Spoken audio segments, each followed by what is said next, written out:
3 বছর ধরে চলা জালিয়াতি মামলায় অবশেষে জরিমানা থেকে অব্যাহতি পেলেন মার্কিন প্রেসিডেন্ট ডোনাল্ড ট্রাম্প। বৃহস্পতিবার প্রায় $500 মিলিয়ন জরিমানা বাতিল করেছেন নিউ ইয়র্কের আপিল আদালত। অতিরিক্ত আখ্যা দিয়ে আপিল আদালত ট্রাম্পের জরিমানা বাতিল করলেও তাঁর বিরুদ্ধে আগের দেয়া দণ্ড বহাল রেখেছেন। নিউ ইয়র্কের অ্যাটর্নি জেনারেল লেটিশিয়া জেমস জানান, রায়ের বিরুদ্ধে উচ্চ আদালতে আপিল করার পরিকল্পনা রয়েছে।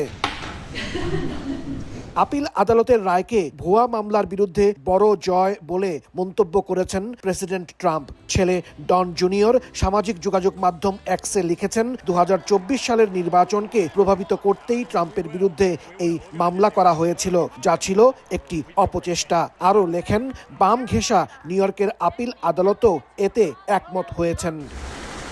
অ্যাটর্নি জেনারেল লেটিশিয়া জেমস 2022 সালে ট্রাম্প ও তার প্রাপ্তবয়স্ক সন্তানদের এবং ট্রাম্প অর্গানাইজেশনের বিরুদ্ধে একটি সুস্পষ্ট দেওয়ানি মামলা দায়ের করেন।